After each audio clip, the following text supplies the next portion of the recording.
If the 2022 Nebraska Cornhuskers proved anything to us, they proved that the 2021 version of the boys in Big Red weren't really close at all. It's a great time to subscribe to the channel if you haven't already.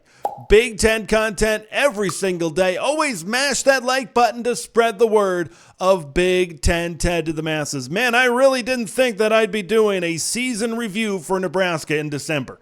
Okay, all the pieces seem to be coming together. All the Kool-Aid was being downed in Husker Nation in July and in August and the lead up to the season because of the changes that were made.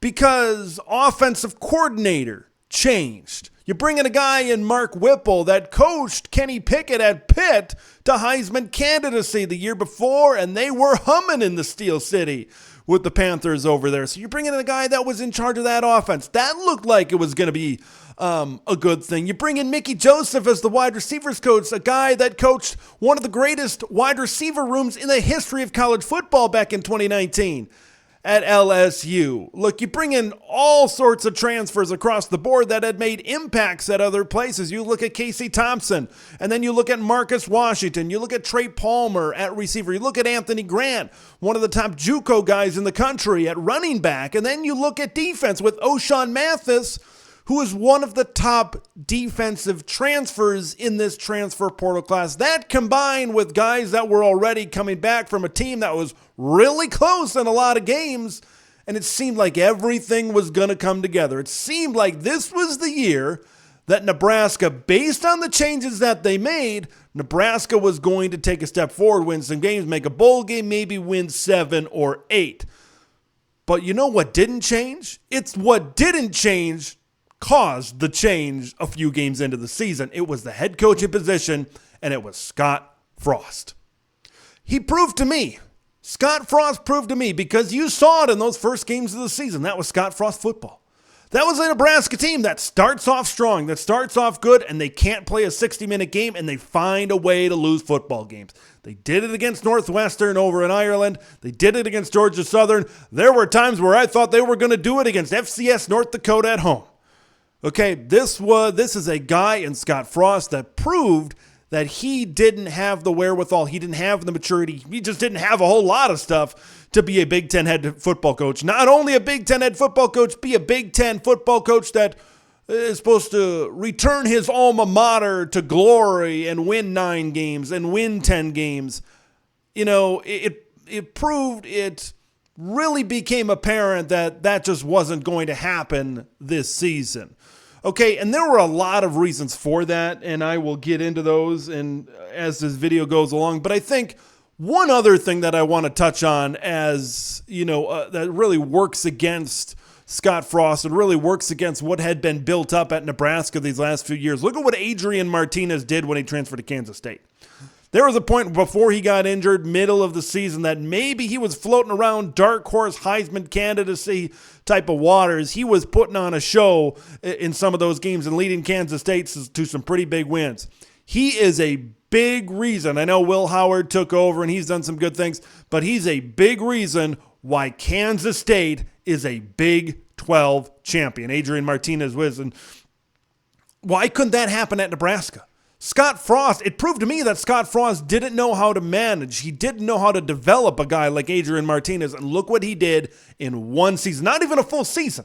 Look what he did at Kansas State after he was out of the hands of Scott Frost. Now, of course, Nebraska moves on, right? They've got that Scott Frost looking tenure early in the season.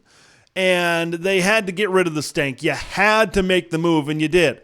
Now, with Mickey Joseph as head coach, and then eventually with Bill Busch as defensive coordinator, this was a team that continued to get better. Now they suffered some injuries. Of course, not having Casey Thompson really hurt their cause middle of the season against some really good teams.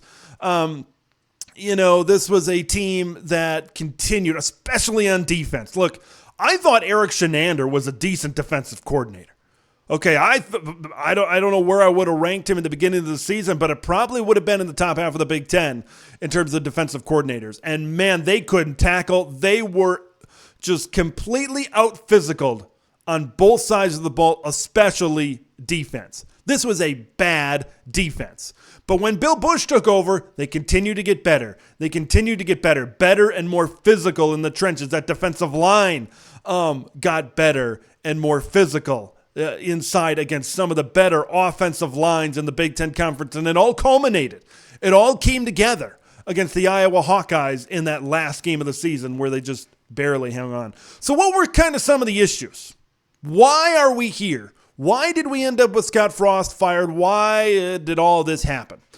Look, you brought in Mark Whipple, and I think there were expected to be changes at Nebraska, and it proved to me, right? Scott kind of liked to run the ball out of spread formations. He kind of proved that last season. Mark Whipple, cool whip, wanted to whip it around. He wanted to throw the ball all around the yard, and you saw a clash of styles. You saw a clash of offensive minds, I think, early in the season, and I think that really halted what Nebraska was trying to do offensively. Even though they scored over 40 points in Georgia Southern in Scott Frost's final game, you could tell this was not going down a good road in terms of offensive play calling. You could tell that Scott Frost was a little hurt, that he wasn't the guy anymore.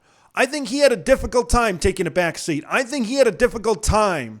Even though he said it in press conferences and he was okay with it, you got the look on his face in the offseason leading up to it, and you get the look on his face in press conferences and shots during the game. You could tell he was becoming more uncomfortable with not being the play caller, not being the guy for one of the first times in his career, or at the very least, a first time in a long time that he wasn't in control.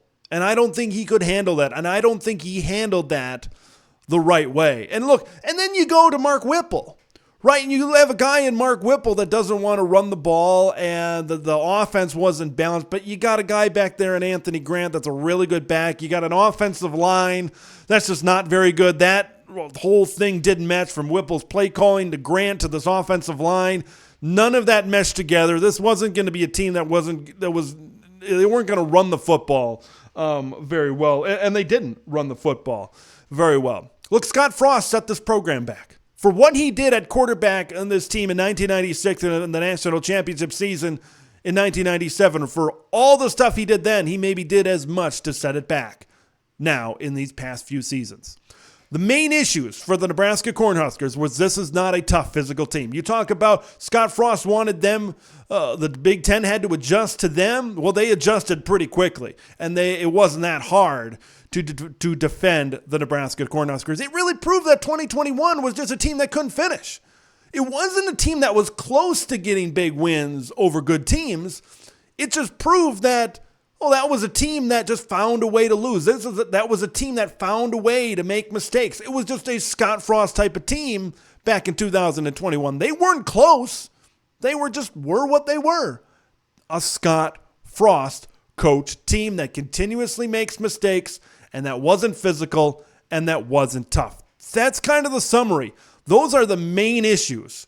Those were the main issues for the Nebraska Cornhuskers in 2022. How do you move on? Of course, it looks like Matt Rule is trying to install that toughness, trying to install that physicality. I think one question you also have to ask, what positives can you take away from Nebraska in 2022? You can take away that Trey Palmer had one of the best seasons in Nebraska history at wide receiver. He had some fantastic games, and he was a fantastic wide receiver. And what could have been, maybe if Casey Thompson would have been healthy the entire season. I think Casey did develop as the season went along, but for all the changes that were made, it just seems like a lost season. It just seems like what happened in July, what happened in August, what even happened a long time before that, it was all for naught.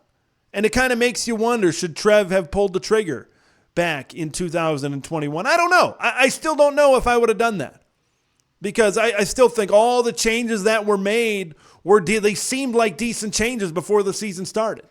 But now that they played out on the field, and now that we were able to see them for 12 games this year, you kind of nod your head and say, well, yeah, that kind of makes sense. Frost and Whipple clashing. Yeah, this team offensive line wasn't good last year. They weren't good again. Casey Thompson gets injured. Defense takes a few steps back. Yeah, I guess you nod your head, and I guess it makes a lot of sense. We'll see if the future is bright. What do you guys think about this Nebraska Cornhusker season? How far do you think Scott Frost set this Nebraska program back? Leave your thoughts in the comments below. Subscribe to the channel if you haven't already. I'm Big Ten Ted, and we will see you in the next one.